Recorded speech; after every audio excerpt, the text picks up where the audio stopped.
Today is the first start. I'm pretty sure we've got your boy Waifu here. Everyone give her a round of applause. Hey. If you love Waifu, comment down below. Big Bad Larry. Oh yeah. Oh yeah. For all the bad Larrys. All the bad Larrys. Comment down below Big Bad Larry just to see if you guys do it. And so that's pretty much the only reason to do that. But so he's gonna help me hook up the air to fuel ratio gauge. Actually, realistically, he's probably gonna do it mostly by himself because I'll be no help. All we have to do is do that. Put the boost gauge like in the actual gauge pod itself. Coolant a tiny part of the exhaust. It's really, really easy, and then that's it. So I don't see why we wouldn't be able to start this today. Everything is buttoned up. I've double checked it. I've triple checked it. We've got a bit of a process to do before we start, but I think it's gonna happen, boys. So stay tuned. Right now, comment down below, Big Bad Larry. All right, let's get into it. So the last video that you saw was probably the intro, right? I was so happy. I was so stoked. This has been happening the whole time. You guys have seen a few videos of it. Again, I didn't post for like 3 weeks because of all this stuff, what was happening. It was just constantly wrong parts. This one especially pisses me off because I thought I was about to start the car, and I still might. This is a downpipe. This comes straight off the turbo down to the exhaust, and then there's one more piece that goes right here that holds another O2 sensor. The O2 sensor that this is supposed to hold is either a regular O2 sensor, in our case it'd be a wideband. I was like stoked. I was like, okay, cool, well, here I go, right? We got it. Not the right piece either. Not the right piece. I've got this. This is supposed to slide on, theoretically. The other exhaust piece that this is supposed to connect to stops right about here. Like it starts right here. So all this is just, it's not correct. So I just called Fly Miata, they confirmed it. It's supposed to be a small 10-inch pipe with no muffler, no cat, nothing. And this is what I got, baby. So right now what we're doing is we were gonna plug the wideband into here, because ideally if I had that piece, this is where that would go. But now that we don't have the wideband, we have to plug the normal O2 sensor in, which is a narrow band. So it reads air to fuel, but very vaguely apparently. It's just not the best for reading air to fuel. And we're gonna not install the wideband today because we don't have a place to install it. No, we got it. We'll put it right there. All right. So basically what's happening now is I don't have an exhaust. This is gonna be fully straight piped, which is honestly kind of might sound a little bit sick on the first startup. Wait, so we're gonna be able to install the wideband? Okay, so I'm not as mad now. I've calmed down about like 40% probably. But again, just to recap, I'm gonna stand up. God damn. So I bought this kit new used. So I bought it from a guy who had it on Facebook Marketplace that had never opened it, which I kind of believe him that he never opened it. But he said everything is here. He had a 99 Miata. The 99 and 2000 Miata are the exact same. So I bought the kit, okay? And now I think at this point we've probably spent, now including this exhaust, close to like $800-900, maybe close to $1,000 on missing or wrong parts, and $1 million worth of time, because I obviously make $1 million every 3 weeks. So a lot of money, not really, but just a lot of time, dude, under the car, just like going back and forth. So I paid $3,000 for this kit. I'll be honest. I think I already said that before, but I paid $3,000 for the kit. Okay deal, like it's not super great, but it's pretty good. They don't sell these kits right now. They're always out of stock, so I was stoked. I'm not kidding you. The only part that was correct so far has been the manifold. The turbo wasn't correct, the exhaust wasn't correct, none of the wires were correct, a million parts missing, the oil tap wasn't correct, the hardline wasn't correct. Actually the intercooler was correct. That's about it. That's my rant, but first start, I guess, is still happening, but it's just like every day, dude. Every single day this happens, and I'm angry about it. I mean, honestly, you could use that downpipe and exhaust setup, and then just get an aftermarket catback. Like go to a shop and have them build you a full. So we just take the catback off? Just get a full system. Just another $900 for a catback system, just so cool, that's fine. Just a cool $1,000. Yeah, just a cool $1,000. So make that $2,000 now that we're up to on L's, because I'm supposed to run the stock catback, but apparently that's not possible. So all right, let's get the rest of this done and let's start this up, and then my mood will switch probably to a 360. All right. Jesus Christ. All right. I'm ending it. Yeah.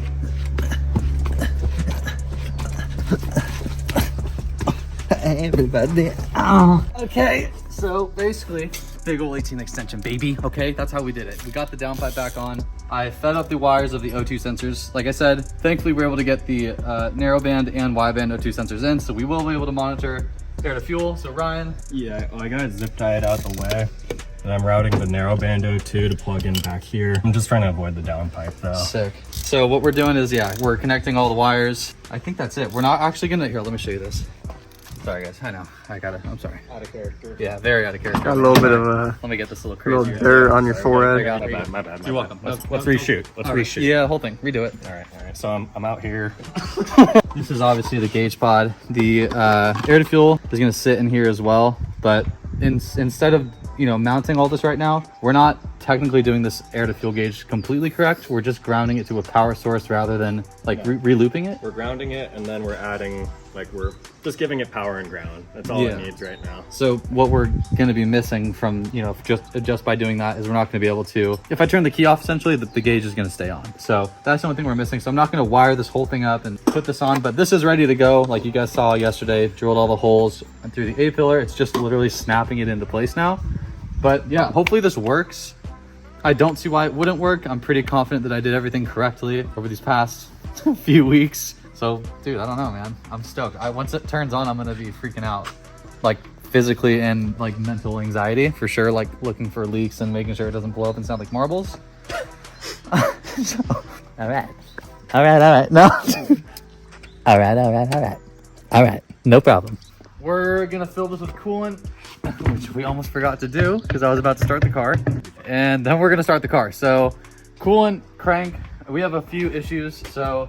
These are gonna need a lot of tuning, or maybe not a lot, but just a bit of tuning to get them to run right. So we're just gonna cold start it for a little bit, make sure there's no weird sound, nothing's leaking, and then we'll turn it off and wait for the tuner to get here hopefully tomorrow. Also, the injectors that we put in are gonna need some tuning, so they're gonna be spraying quite a bit of fuel. So we don't want to completely waste our oil and have a bunch of fuel mixed in with it. So we're gonna start it and just see if it works. I mean, see if I did anything weird. Obviously, you're not gonna get into boost. It's still gonna be on jack stands. Honestly, for 20 seconds, you don't need coolant. Okay, well, I have to put it in, right? No. Are you joking? No. You think I am, but I'm not. Seriously? I mean, like whenever I test stuff, like it's not like, you know. Well, what's the difference if I put coolant in? Is it gonna hurt anything? No. All right, so we're gonna put coolant in. So cool. Oh, that was satisfying. That was a good one. That was a good one. I just, All right. Sorry. All right. Go Yeah, go ahead.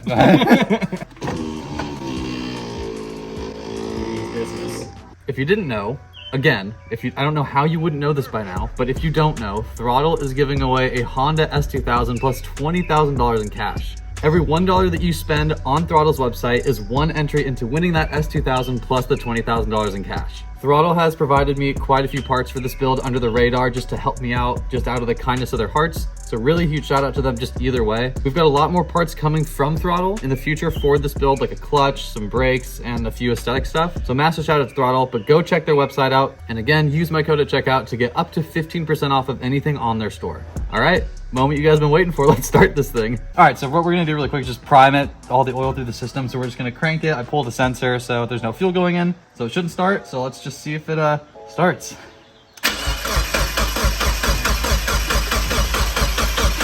All right, we have to jump the car because the battery is dead and we have to crank it for 15 seconds, probably 3 or 4 times to see if we get oil pressure, and it should slowly build after probably the 2nd or 3rd time doing it. So we'll see what happens, but we gotta jump this thing and let's get it. All right, crank number 2, let's check for oil pressure.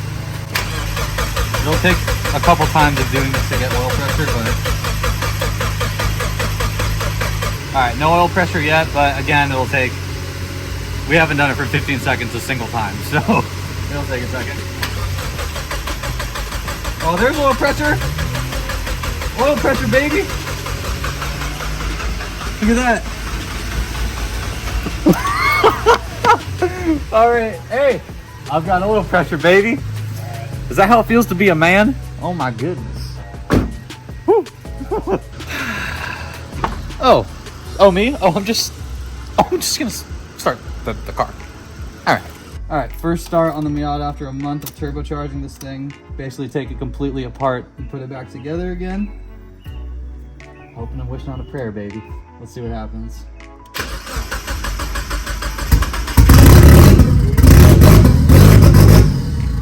I turned it off. Yeah, I don't know why. Well, how'd that feel? I mean, it sounds different. I mean, I've had it straight pipe before, and that sounds a little bit gruntier. All right, so you're gonna control the throttle a little bit? Yeah, because I think it's got too much fuel, so I gotta give it some air. Okay. All right, round 2. Let's get it going.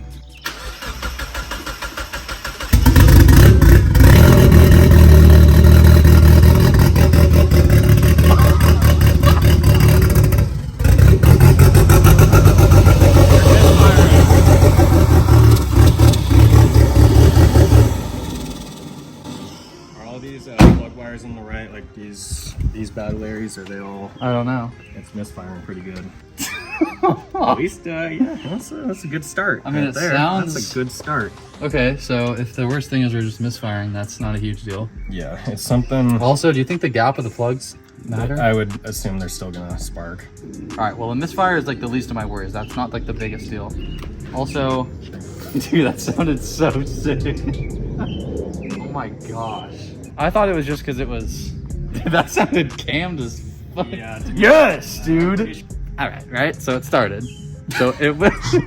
Morale went from here. Yeah, all the way to the roof. So it started, and I don't see anything crazy going on with like any like leaks or anything like that. So that's pretty sick. All right, so we just gapped some new spark plugs, and yeah, we're just gonna see if that fixes anything. Because are you sure it was misfiring or was it flooded? What do you think? It just seemed like the motor was going like crazy, and it just doesn't sound smooth. It's like, Yeah. you don't got a big cam in here or something. You sure I don't have a big cam? Yeah, I don't know. Let me know if I need to cut it off. I don't think I'm gonna get out of the car. All right. Actually, I probably will because I get too excited. But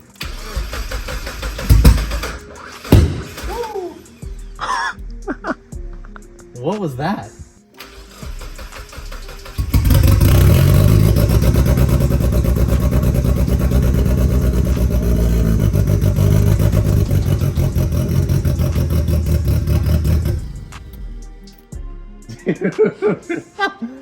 Oh god, it sounds beefy. Okay, so I think it just needs a tune. Yeah. The only other thing we could check is just kind of get these a little bit loose. We keep it running and pull them off and hope to not get shocked. But you just want to be hearing for just like you'll hear the spark go through, or visually you'll see it. But Do you think it's okay to keep running it? I'm no expert from how flooded those other injectors were. Probably not. It's just hard to say because you don't want to take it to the tuner and be have it like not even work. and have it misfiring and just be like, well, that was a waste of your time and his time. I think that maybe when we were cranking a bunch of times, that was still putting out fuel somehow. It almost sounded like it idled smoothly for a second there, right? Didn't it?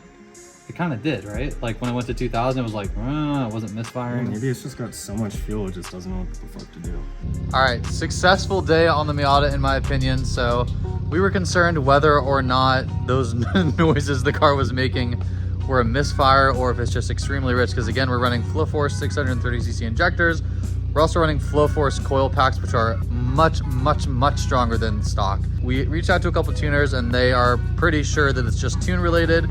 So that's really good. But guys, we did it, dude. We did it. So that's super cool. I'm really pumped, and I will catch you guys in the next one. The next one's probably going to be either about tuning or fixing the misfire. So we'll see. But boys, I will catch you on the next one. I'm so stoked. This thing is going to be an absolute beast. Peace.